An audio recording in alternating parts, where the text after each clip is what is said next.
Hey guys, Trystan Hart here. We're at King of Motos, first race at 2024. I ride for Red Bull FMF KTM factory team, the best team, so really fortunate for that. And been a long off season, but it went by pretty short, so now we're here racing already, so Right on, man. time to get going.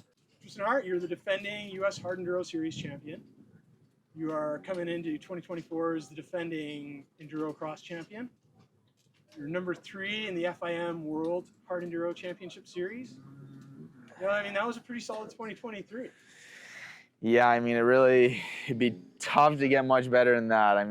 A little better in the World Series, but to be honest, that's a lot. Doing 3 full series like that, I'd be really impressed if anyone could ever top that, because it's just so busy, the flying to Europe back and forth, and then, to just deal with injuries and all that stuff and not really get injured and, be at every race more or less, and pretty much on the podium every race I did, I think. So, pretty much a dream come true last year, and we'll see if I can try and repeat that this year. It's a tall order, but I'm up for a challenge. Right on. And so your off-season looked pretty good. You were down in New Zealand and Australia. Yeah, so it's right after the Endurocross Championship. That's been a goal of mine for so long. I just unwinded, didn't ride a bike for 8 weeks, pretty much, almost 2 months. I didn't ride a dirt bike. So that was, without being injured, that's the longest I've not ridden a dirt bike without an injury. So that was, I think, much needed. I'm 26 years old now, so I'm getting a little older, so I don't need to ride as much as I used to. So it's a little different. And me and my girlfriend, we went to Australia and New Zealand for almost a full month. So she's in medical school, so she's really busy. So for our schedules to line up and make that trip happen was really good. That's awesome. Yeah, the few pictures you put up there on social media looked like a really good time. You did a little training session with Will and some people down there. It looked like a good time. Yeah, I did a training clinic in Australia. It's always good when you can give back like that to some. They all knew me and were big fans, so that's really cool to see. I got fans in Australia, so pumped to see that. I think you got fans all over the world. So coming into this weekend, the new season, so the basic question is, what's the big story for you this weekend, personally? Not much, really. I've been pretty low-key lately. The last 2 months, I really haven't ridden much. I just started riding the dirt bike this week, so I've only ridden 3 times. But I'm not too worried about that because there's still 2 months till the next race. So usually when I come into this race, I don't come in at 100% because then you're peaking too early, basically. So I come in, a little almost lazy, a little overweight. I'm maybe 10 pounds higher than I would be in the middle of a season. So, but it's also a GPS race, so it's not like a flat out race where you need to be super fit, because you also got to be smart and be navigating well. So I always come into this race a little slow, and didn't change that this year. So how do you feel you rate as a navigator? I'm not the best. I don't think I'm the worst. I'm just like an average navigator. Gonna go Dakar someday? No, I'm not interested in that. Those guys are absolute savages, and to compete there, I think I'd have to put another 50 pounds on. So those guys are animals. They just finished, and Ricky Brayback just won his second one, so that's really amazing. cool. Congratulations to him. Yeah. Okay, so we're coming into the season, new year. Any big changes to the bike this year? Nah, this is pretty much the exact bike I finished at Hispania and Outliers and TKO. So nothing really new. Same bike. Yeah, cool. You got we're just finding out you got some changes coming on in the crew. Yeah, my mechanic of long time has been promoted in the company. I got a new mechanic, Josh, coming. He's here. Learning from the master himself, Robbie. So gonna be some changes this year, but things always change. You just gotta adapt, and that's life sometimes. For sure. So for the 24 season, what does it look like for you? Are you gonna be prioritizing North America over Europe? Are you gonna try and balance that out, or? This year, I'm not sure I'll be doing the full FIM series. It's just a lot. My body and my mind can only take so much, and yeah, so I still be doing Erzberg and Romaniacs and TKO, so I'm almost doing half the series still, so it's still going to be 2 trips to Europe and then 1 in Tennessee, so it's still going to be a big year, and my big goal this year is Erzberg. Kind of like the last couple of years, my goal is always Erzberg to get the win, and another year older, another year hopefully smarter, and hopefully this year I can have a better Erzberg. We'll see. So what are your big goals for the year? Is it the Hard Enduro Series here? Is it Endurocross? Erzberg really is my biggest goal. I'd like to repeat it in Endurocross because, you know, one's cool, but to repeat I think is even cooler. So to repeat there I think would be pretty high up on my list this year between Erzberg and repeating the Endurocross. We'll see. Fantastic. So thoughts on, you've been here for a couple days now. You've been kind of out on site. What are your thoughts on the course this year?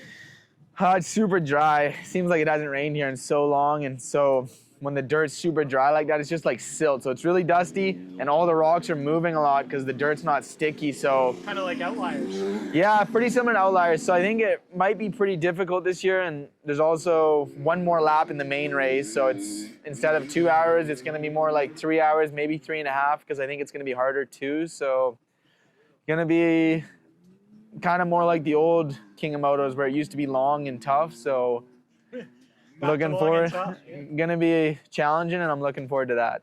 Cool. So one thing I wanted to touch on, so you had a tough beginning to the Endurocross series. You had a tough time in the fall, I think, you know, like coming back from Europe, racing, back to Europe. And I remember talking to you right after Idaho Falls, and you won that first round in round 3. And you were so stoked after you had a couple tough rounds. And I remember one of the things you talked about, really candidly, I felt on camera, was just how mentally hard that was on you, those first couple rounds. And at the end of a long season, you know, coming in and what it meant to you to win that. You know, I can't imagine anyone else put in as many miles last season as you did. You know, there's no chance. Yeah. Can you speak to like that mental sort of valley you hit in those first couple rounds before you got things sorted out? And, you know, did you take any learnings from that you're bringing into this year? Yeah, so I had just flown, so Everett was the first race in September I did. Yep. And I got 5th. And I actually felt pretty good coming into that year. Maybe a little bit off because I was on the new bike, so I was still learning the new bike a bit, but I definitely thought I was going to be on the podium. And I got a 5th. Actually, the first moto went good. I got 2nd. I was 1 lap away from winning the first moto in the first race in Everett. Yeah. And then the next 2, I went like 7th and a 6th, and I got 5th overall. Luckily, I got 5th. And then I flew to Hispania the next day, got a 5th there too because I missed a checkpoint in the prologue. So I actually had a really good race in Hispania because I came back and caught 3rd, 4th, and 2nd, I think. But I couldn't beat them because it wasn't on adjusted time. So anyways, I got a 5th because of a mistake of navigating. And then I went to the next Endurocross. I think I flew straight from Hispania, straight to San Diego, rode once or twice, and then went to the round 2 of Endurocross. Got another 5th. That one I actually rode pretty good, but there's so much going on in an Endurocross race with 16 guys, and I was hitting people, crashing, and I ended up 5th again. So 3 5ths in a row, and I was like, my world was just closing in on me. I'm like, geez, I honestly felt like such a failure and all this, and then something just clicked. I went to round 3. Both my parents were there. My girlfriend showed up. You talked about that before that race. We were chatting a bit online. You said you had a new setting. Yeah, I had a new suspension setting that week, and I just had different vibes coming into that one. And pretty much from the first lap I stepped on, I was just like a different guy. I think I was 1st or 2nd fastest in practice. And then, I won that night pretty handily. And then the next night, I had a pretty big challenge because Cody and Colton were riding really good that night. And I passed Haker on the last lap, I think. And I got the win that night too. So that was a massive changing in that series, which pretty much propelled me forward. And Johnny started going backwards from there. So that was pretty, I was happier round 3 when I got that first win than almost I'd been all year. I was so happy. I just remember, and I'll link to that, but I remember just the way you were talking, and you were just so real about how hard it had been, and then just how stoked you were getting the monkey off your back. And yeah, it's crazy that it was only 3 races, but it felt like half a year. Like it just felt like an eternity since I'd been you know, on the podium or something. So it's just like, it's crazy the highs and lows of racing. And then you made the decision to not go to Germany. Yeah. And that was a really strong tactical decision. I think, you know, I asked you straight up. I was like, you know, the question everyone wants to know, are you going to go? Because it was going to, and you were like, well, you know, I don't know. And it was pretty obvious that you weren't. Yeah. You know? At that point, I think in my mind I knew, but I still had to talk to KTM. Yeah.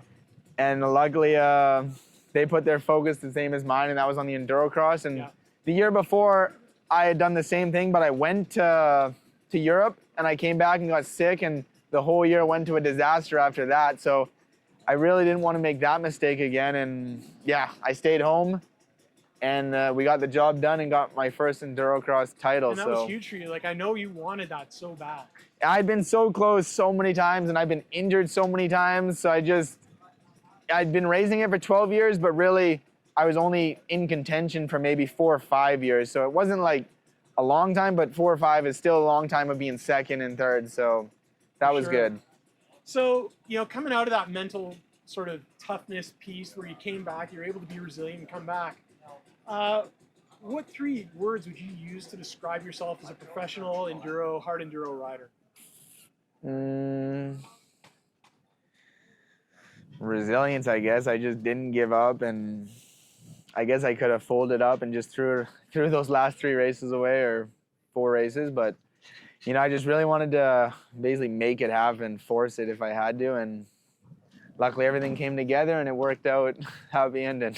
Yeah, like when I look at you, like I see like a mentally really strong guy and you've got this incredible ability to focus in the moment and really switch that on.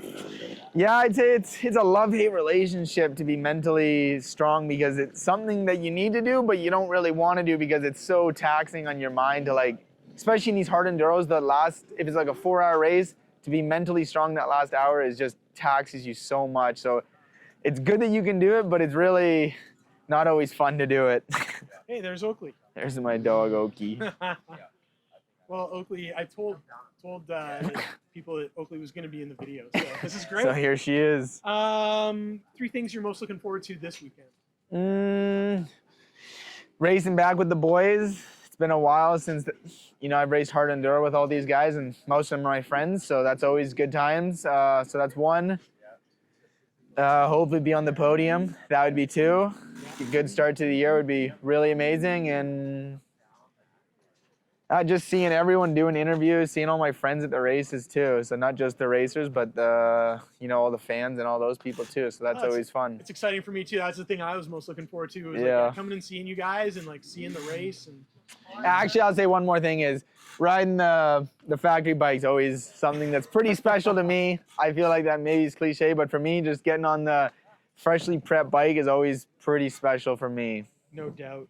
Any words for, I'm Canadian media, any words for the fans back in Canada? Yeah, hope I can have a good weekend. I know you guys have been struggling with the cold the last 2 weeks. It's been crazy in Canada, so hopefully you guys are staying warm and the power is still on. You got heat. Well, I'm down here in the nice sun at 20 degrees, so thanks for watching, guys. And then, anyone you want to thank, give a shout out to? Yeah, just thanks to all my fans, all my supporters, just so many people that helped me get here. Not just my sponsors, but friends and family too. So thanks to everyone. Yeah, it's so cool to see the way your family travels to races. Yeah, I'm pretty lucky about that. Yeah, very cool. Well, hey man, thanks so much for your time. I know it's a busy day. Good luck out there this weekend. Looking forward to seeing how you get down this weekend and watching you through the season, man. Yeah, thank you very much. Good luck. Thanks.